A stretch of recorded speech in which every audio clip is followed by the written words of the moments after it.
আলহামদুলিল্লাহ ওয়াসসালাতু ওয়াসসালামু আলা মান লা নাবিয়্যা বা'দা আম্মা বা'দ। আজকে আমাদের শুরু হবে 14 নম্বর পারার 4 নম্বর পৃষ্ঠা সূরা হিজর, আয়াত নাম্বার 51 থেকে নিয়ে 72 আয়াত পর্যন্ত ছোট্ট ছোট্ট আয়াত। গতদিন পর্যন্ত ছিল 50 আয়াত পর্যন্ত, যেখানে আল্লাহ তাআলা জাহান্নামীদের জাহান্নাম এবং জান্নাতীদের জান্নাতের ব্যাপারে বলতেছিলেন।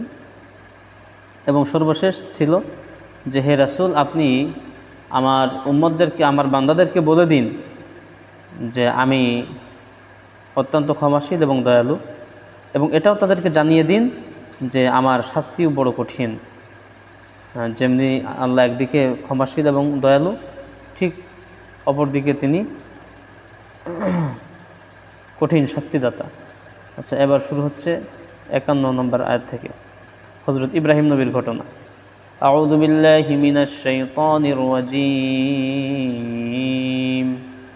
বিসমিল্লাহির রহমানির রহিম।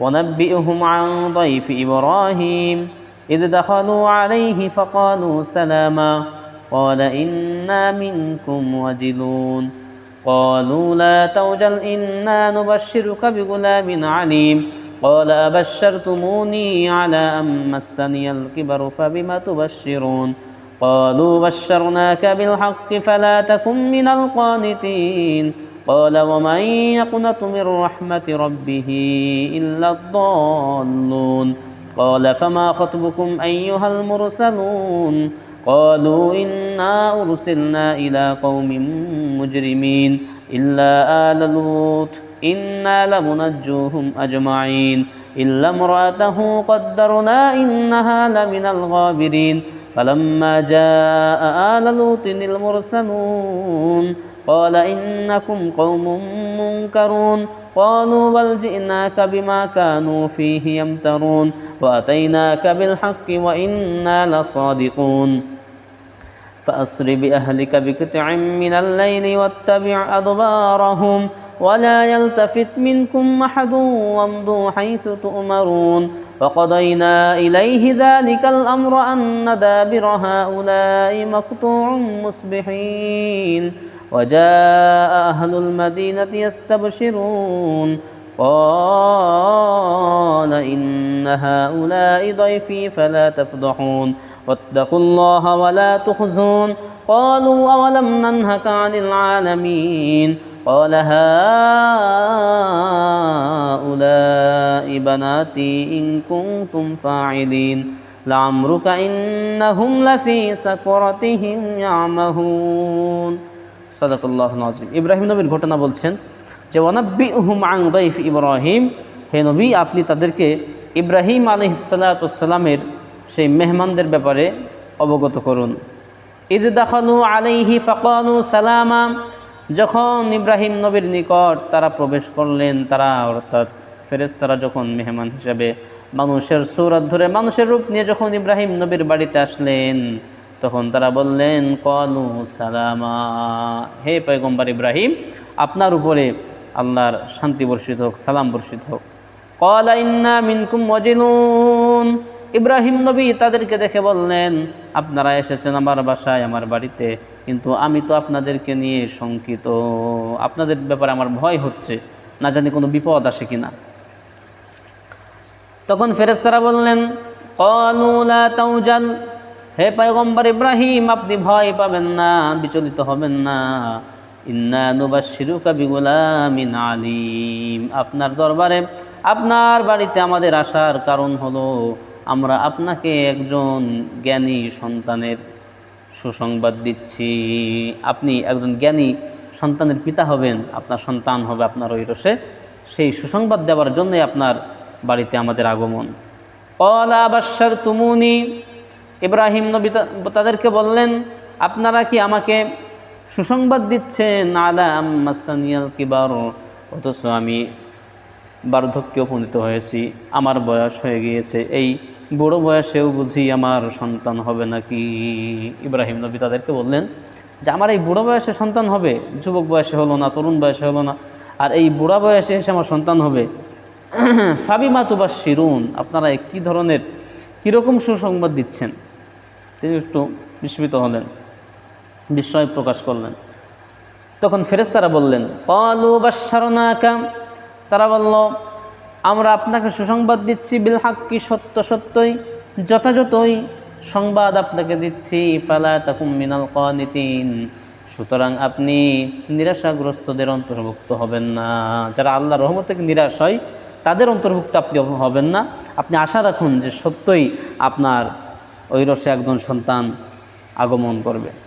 ক্বালা ওয়া মান ইয়াকুনাতু মির রাহমাতি রাব্বিহি ইল্লাদ-দাল্লুন, এরপরে ইব্রাহিম নবী তাদেরকে বললেন, যেই ব্যক্তি তার রবের রহমত থেকে নিরাশ হয়ে যায়, ইল্লাদ-দাল্লুন, সে তো পথভ্রষ্ট ছাড়া আর কিছুই নয়। যে আল্লাহর রহমত থেকে নিরাশ হয়, হতাশ হয়, সে পথভ্রষ্ট ছাড়া আর কিছুই নয়। ক্বালা ফামা খাতবুকুম আইয়ুহাল মুরসালুন, ইব্রাহিম নবী আবার তাদেরকে প্রশ্ন করলেন, আপনাদের আসার কারণটা কি, আপনাদের কি এমন দরকার রয়েছে? আইয়ুহাল মুরসালুন, আপনাদের আর কি মতামত রয়েছে হে ফেরেশতাগণ, আপনাদের আর কি কাজ রয়েছে এখানে? ক্বালু ইন্না উরসিলনা ইলা কওমিম মুজরিমিন, ফেরেশতারা তখন উত্তর দিলেন, আমরা অপরাধী কওমের জন্য অবতীর্ণ হয়েছি, নাজিল হয়েছি। অর্থাৎ লূত নবীর কওম যে অপরাধী, সেই অপরাধীদেরকে শায়েস্তা করবার জন্যই আল্লাহ তাআলা আমাদেরকে পাঠিয়েছেন।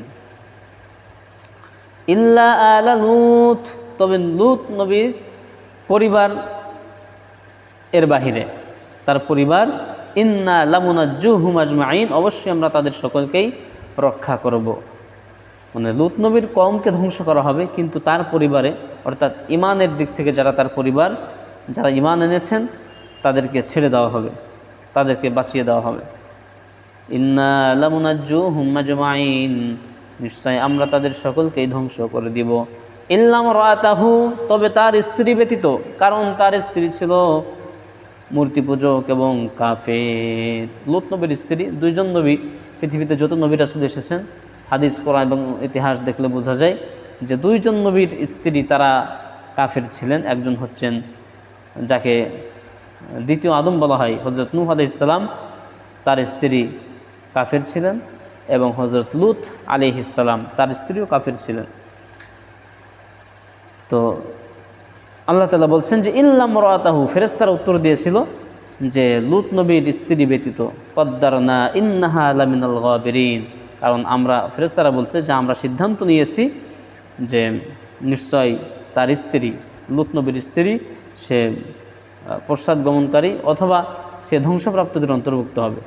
ফালাম্মা জাআ আলা লূতিনিল মুরসালুন, অতঃপর যখন লূত নবীর কওমের নিকট, লূত নবীর নিকট ফেরেশতারা আগমন করলেন, ক্বালা ইন্নাকুম কওমুম মুনকারুন, ফেরেশতাদেরকে দেখে লূত নবী বলছেন যে আপনারা তো অপরিচিত, আপনাদেরকে আমি চিনি না, এর আগে তো কোথাও দেখি নাই, অথচ আপনারা মেহমান হয়ে আসছেন।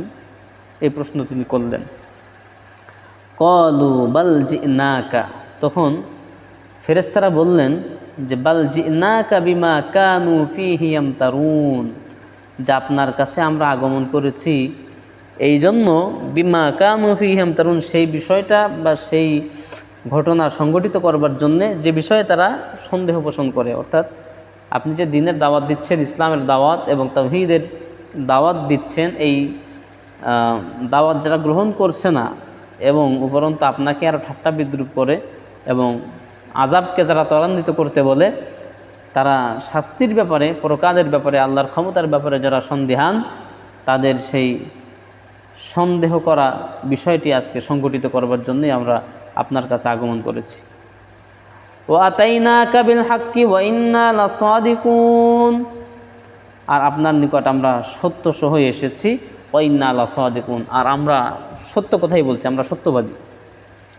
ফাসরি বিআহলিকা বিকিতআম মিনাল লাইল, ও নবী, লূত নবীকে ডেকে বলছেন ফেরেশতারা, ও নবী, আপনি আপনার পরিবারবর্গ নিয়ে রাতের এক অংশে, গভীর রাতে বা রাতের এক অংশে আপনি বের হয়ে যান, এই এলাকা ত্যাগ করুন, ছেড়ে দিন। ওয়াত্তাবি আদবারহুম, আপনি তাদের পশ্চাৎ অনুসরণ করুন, অর্থাৎ আপনার কওম বা আপনার পরিবারের লোকেরা যারা ঈমানদার তাদেরকে আপনি সামনে দিয়ে তারা সামনে চলতে থাকবে, আর আপনি পেছন থেকে তাদেরকে সামনের দিকে এগিয়ে নিয়ে যাবেন। যেমন কোনো রাখাল, গরু, ছাগল, মহিষ এগুলি থাকে সব সামনে, আর পেছনে থাকে রাখাল। তো লূত নবীকে বললেন যে আপনার উম্মত এবং আপনার যারা ঈমানদার তাদেরকে সামনে দিয়ে আপনি পেছন থেকে তাদেরকে সামনের দিকে অগ্রসর করাতে থাকবেন। ওয়ালা ইয়ালতাফিত মিনকুম আহাদুন, খবরদার কোনো ব্যক্তি যেন পেছনের দিকে ফিরে না তাকায়। পেছনে কি শাস্তি হচ্ছে, আযাব হচ্ছে, কে চিৎকার করতেছে, কে কান্না করতেছে, এগুলি যেন না দেখে, পেছনের দিকে যেন ফিরে না তাকায়। ওয়ামদু হাইসু তুমারুন, আর আপনাকে যেখানে যাওয়ার জন্য আল্লাহ তাআলা নির্দেশ দিয়েছেন আপনি সেই জায়গায় চলে যান। ওয়াকদাইনা ইলাইহি যালিকাল আমরু আন্না দাবিরা হাউলাই মাকতুউম মুসবিহিন।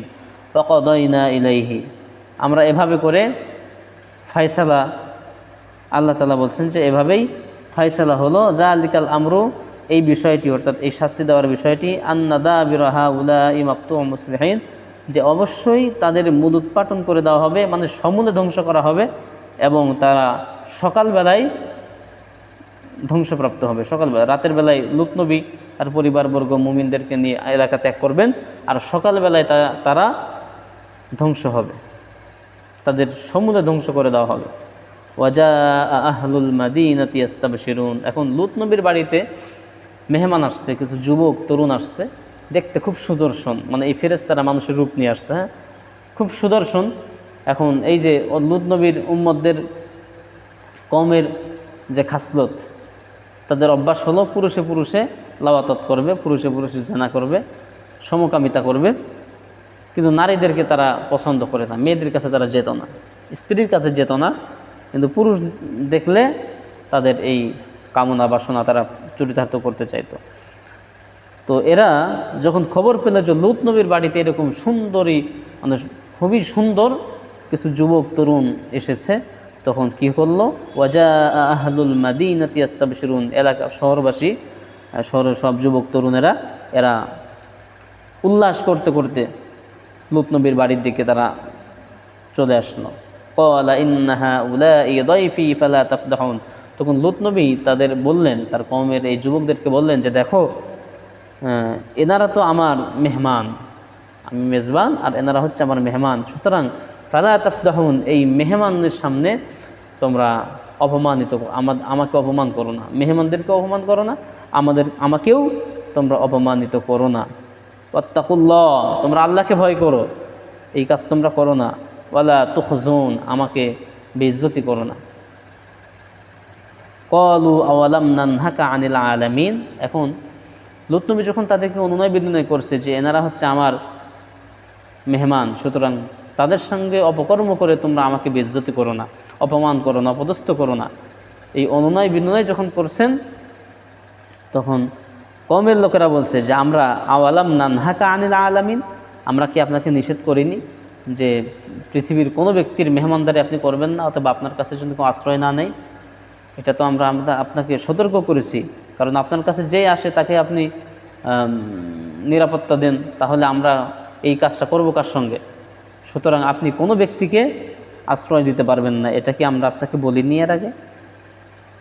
তখন লূত নবী বলছেন তাদেরকে, ক্বালা হাউলাই বানাতি ইন কুনতুম ফাইলিন, এরাই তো হচ্ছে আমার মেয়ে, তোমরা যদি করতেই চাও তো এই মেয়েদের সঙ্গে করো, অর্থাৎ তোমাদের স্ত্রী।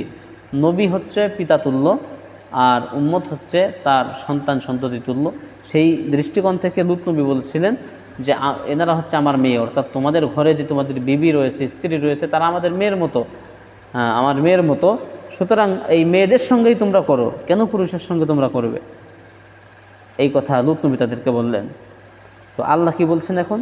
আল্লাহ তাআলা বলছেন যে লামরুকা ইন্নাহুম লাফি সাকরাতিহিম ইয়ামাহুন, আল্লাহ তাআলা তার হাবিবকে ডেকে বলছেন, হাবিব, আসল কথা হলো যে তারা তাদের এই অপকর্মের যে পোকা তাদের মাথায় উঠেছে, লামরুকা, আপনার হায়াতের কসম, আপনার জীবনের কসম, ইন্নাহুম, নিশ্চয় তারা, অর্থাৎ এই লূত নবীর কওমের লোকেরা, লাফি সাকরাতিহিম, তাদের ওই মানে নেশায়, তারা ওই খারাপ কাজের নেশায়, ইয়ামাহুন, তারা একেবারে বিভোর বিভোর হয়ে আছে, মত্ত হয়েছিল। সুতরাং লূত নবী তাদেরকে সাবধান করতেছে, আল্লাহর দোহাই দিচ্ছে, এরা মেহমান, যত যাই বলুক না কেন ওরা শুনছেই না, ওরা একেবারে তাদের ওই অপকর্ম করার জন্য মরিয়া হয়ে উঠেছে। আচ্ছা, এটা ছিল হলো 72 নম্বর আয়াত পর্যন্ত সূরা হিজরের। এরপরে কিভাবে তাদেরকে ধ্বংস করা হয় সেই বিষয়টি আসতেছে আগামী দিন ইনশাআল্লাহ বলা হবে, সাথে থাকবেন। আল্লাহুম্মা সাল্লি ওয়া সাল্লিম ওয়া বারিক ওয়া সাল্লিম।